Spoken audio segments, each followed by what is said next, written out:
കേരളം ഇന്ന് ഏറ്റവും കൂടുതൽ ചർച്ച ചെയ്യുന്ന സോഷ്യൽ മീഡിയയിലെ ഇടത് കോട്ടകൾ കൊട്ടിഘോഷിച്ച് ആഘോഷിക്കുന്ന മൊണാലിസ വിവാഹം മതേതരത്വത്തിന്റെ മാതൃകയെന്നും പ്രണയത്തിന്റെ വിജയമെന്നും പറഞ്ഞ ആകാശം വരെ പുകഴ്ത്തിയ ഈ വിവാഹത്തിന് പിന്നിൽ ഇതാ രക്തം മരവിപ്പിക്കുന്ന ഒരു ക്രൂരതയുടെ കഥയാണ് പുറത്തു വരുന്നത്.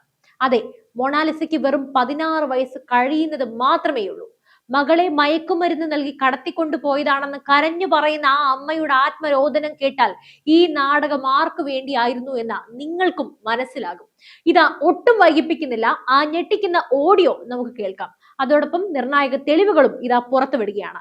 വിശ്വ ഹിന്ദു പരിഷത്ത് സംസ്ഥാന ജനറൽ സെക്രട്ടറി അനിൽ വിളയിലും മൊണാലിസയുടെ അമ്മയും സംസാരിക്കുന്ന ആ ഓഡിയോയിലേക്ക്.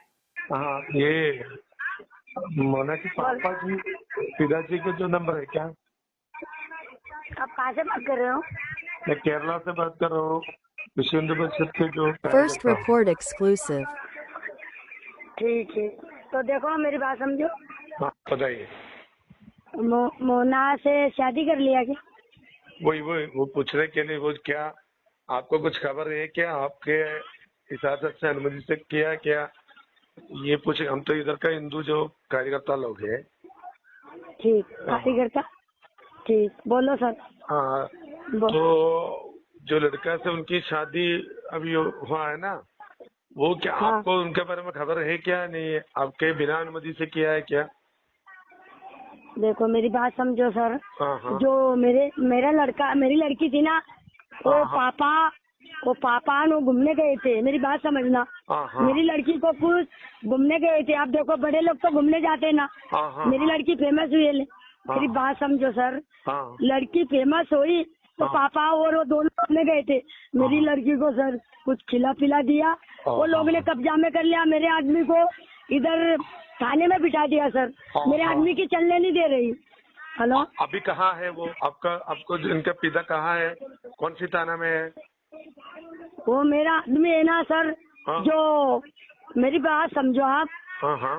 जो एयरपोर्ट है ना सर, हाँ। एयरपोर्ट के बीच में बैठा है सर। तेरे पाँव पड़ू, मेरी बात समझो आप। नहीं, एक मिनट माता जी, आप जो ये मोना की माता जी है ना? हाँ, मोना की माता जी हूँ मैं सर। ठीक है, आपका जो फर्स्ट husband है रिपोर्ट ना, ये एक्सक्लूसिव। पिताजी, वो कहाँ है अभी? कौन सा थाना में है?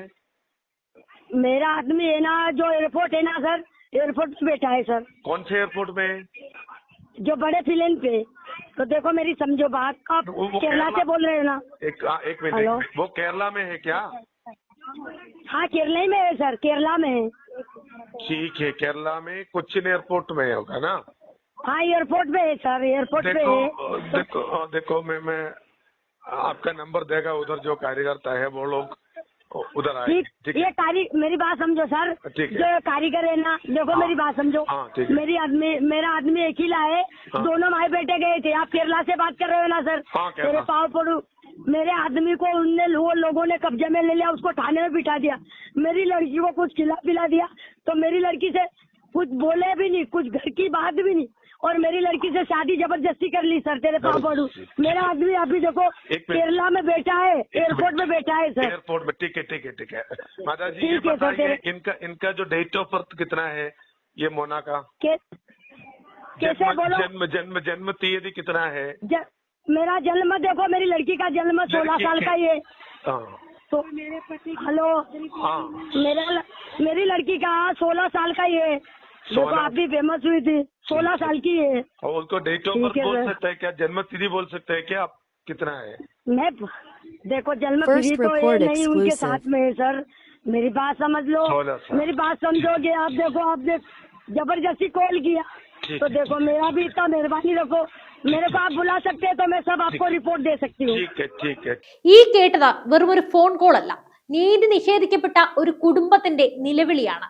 വിശ്വ ഹിന്ദു പരിഷത്ത് സംസ്ഥാന ജനറൽ സെക്രട്ടറി അനിൽ വിളയിലുമായി മൊണാലിസയുടെ മാതാവ് നടത്തിയ ഈ സംഭാഷണത്തിൽ അവർ ആവർത്തിച്ച് പറയുന്നത് തന്റെ മകൾക്ക് വെറും 16 വയസ്സ് കഴിഞ്ഞിട്ട് മാത്രമേ ഉള്ളൂ എന്നാണ്. സ്വന്തം അച്ഛനോടൊപ്പം യാത്ര ചെയ്തുകൊണ്ടിരുന്ന പെൺകുട്ടിയെ വഴിയിൽ തടഞ്ഞു വെച്ച് അച്ഛനെ എയർപോർട്ട് പോലീസ് സ്റ്റേഷനിൽ കുടുക്കി പെൺകുട്ടിക്ക് മയക്കുമരുന്ന് നൽകി കടത്തിക്കൊണ്ടുപോയി എന്നാണ് ആ അമ്മ ആരോപിക്കുന്നത്. എന്നിട്ടും നമ്മൾ ആഘോഷിക്കുന്നത് ഈ വിവാഹമാണോ? നമുക്കിനി ഇതിലെ നിയമപരമായ ചില പൊരുത്തക്കേടുകളിലേക്ക് കൂടി കടക്കാം. ഞാൻ തുടക്കത്തിൽ പറഞ്ഞ ആ നിർണായക തെളിവുകൾ. ഈ വിവാഹത്തെ ന്യായീകരിക്കാൻ സഖാക്കൾ സൈബർ ഇടങ്ങളിൽ പ്രചരിപ്പിക്കുന്നത് 1/1/2008 എന്ന ജനനത്തീയതിയുള്ള ഒരു ആധാർ കാർഡാണ്. ഇതനുസരിച്ച് പെൺകുട്ടിക്ക് 18 വയസ്സ് തികഞ്ഞു എന്ന് അവർ വാദിക്കുന്നു. എന്നാൽ ഇവിടെയാണ് ശരിക്കുള്ള കളി തുടങ്ങുന്നത്. നോക്കൂ, ഈ പെൺകുട്ടിയുടെ ഔദ്യോഗിക നാമം മോനി ബോസ്ലെ എന്നാണ്. മൊണാലിസ എന്നത് വെറും ഒരു വിളിപ്പേര് മാത്രം കഴിഞ്ഞ വർഷം മാധ്യമങ്ങൾ കൊടുത്തത്. ഒരു മനുഷ്യന് വിളിപ്പേരിൽ ആധാർ കാർഡ് ലഭിക്കുക എന്നത് ഇന്ത്യയിലെ നിയമവ്യവസ്ഥയിൽ അസാധ്യമാണ്. അങ്ങനെയാണെങ്കിൽ പ്രചരിക്കുന്ന ആ ആധാർ കാർഡ് വ്യാജമല്ലേ? ഗൂഗിളിൽ ലഭ്യമായ വിവരങ്ങൾ പ്രകാരം മൊണാലിസ ബോൺസ്ലെ എന്ന ആ പേര് ഈ പെൺകുട്ടിയുടെ കൃത്യമായ ജനന തീയതി 21/1/2009 ആണ്. അതായത് നിലവിൽ പെൺകുട്ടിക്ക് 17 വയസ്സ് മാത്രമേ ഉള്ളൂ. പോക്സോ നിയമപ്രകാരം 18 വയസ്സ് തികയാത്ത പെൺകുട്ടിയെ മാതാപിതാക്കളുടെ അനുമതിയില്ലാതെ കൊണ്ടുപോകുന്നതും വിവാഹം കഴിക്കുന്നതും ജാമ്യമില്ലാ കുറ്റമാണ്. കഴിഞ്ഞ 6 മാസമായി ഈ പെൺകുട്ടി ആ യുവാവിനൊപ്പമാണ് കഴിയുന്നത് എന്നാണ് പറയപ്പെടുന്നത്. അങ്ങനെയാണെങ്കിൽ ആ കാലയളവിൽ അവൾ പൂർണ്ണമായും മൈനർ ആയിരുന്നു. ഈ ക്രൂരമായ നിയമലംഘനത്തിനാണ് കേരളത്തിലെ ഉത്തരവാദിത്തപ്പെട്ട മന്ത്രിമാരും ജനപ്രതിനിധികളും സാക്ഷ്യം വഹിച്ചത്. മറ്റൊരു പ്രധാന കാര്യം, 2 മതവിശ്വാസികൾ തമ്മിലുള്ള വിവാഹം നടക്കേണ്ടത് സ്പെഷ്യൽ മാരേജ് ആക്ട് പ്രകാരമാണ്. സബ് രജിസ്ട്രാർ ഓഫീസിൽ വെച്ച് നടക്കേണ്ട ഇത്തരം വിവാഹങ്ങൾ എങ്ങനെയാണ് ഒരു ഹിന്ദു ക്ഷേത്രത്തിൽ വെച്ച് ഹിന്ദു മാരേജ് ആക്ട് പ്രകാരം നടത്താൻ കഴിയുന്നത്? അവിടെ സർട്ടിഫിക്കറ്റ് നൽകാൻ അധികാരികൾക്ക് ആരാണ് അനുവാദം നൽകിയത്? നിയമം വഴിപാടാക്കി മാറ്റുന്ന ഈ കാഴ്ച തീർച്ചയായും ഭയാനകമാണ്. ഇതിലെ ഏറ്റവും വലിയ വിരോധാഭാസം എന്താണെന്ന് അറിയാമോ? ശിശുവിനെ വിവാഹം കഴിക്കുന്നവൻ മാത്രമല്ല, അതിന് കൂട്ടുനിൽക്കുന്ന ബ്രോക്കർമാർക്കും നടത്തിപ്പുകാർക്കും ആ കുറ്റത്തിൽ തുല്യ പങ്കുണ്ട്. ഒരു ഹിന്ദു പെൺകുട്ടിയെ കടത്തിക്കൊണ്ടുപോയി മുസ്ലിം ചെറുപ്പക്കാരന് സൗകര്യം ഒരുക്കി കൊടുത്ത കേരളത്തിലെ വിദ്യാഭ്യാസ മന്ത്രിയും രാജ്യസഭാ MP-യും ഒക്കെ വരും ദിവസങ്ങളിൽ കോടതി കയറേണ്ടി വരും. കോടതി കയറി ഇറങ്ങേണ്ടി വരും. വോട്ട് ബാങ്ക് രാഷ്ട്രീയത്തിന് വേണ്ടി തിരഞ്ഞെടുപ്പിനോടനുബന്ധിച്ച് മതേതരത്വത്തിന്റെ ഉടുപ്പിട്ടുകൊണ്ട് ഇവർ ചെയ്യുന്ന ഈ പ്രവർത്തികൾ ഉത്തരേന്ത്യയിൽ അന്തസ്സായി ജീവിക്കുന്ന ലക്ഷക്കണക്കിന് മലയാളികളുടെ സുരക്ഷയെയാണ് ബാധിക്കുന്നത്. മതേതരത്വം എന്നാൽ ഒരു കുടുംബത്തെ തകർക്കുക എന്നതല്ല. മതേതരത്വം എന്നാൽ നിയമം ലംഘിക്കുക എന്നതുമല്ല. ഇവിടെ സംഭവിക്കുന്നത് മതേതരത്വത്തിന്റെ പേരിൽ നടത്തുന്ന പച്ചയായ ഫാസിസമാണ്.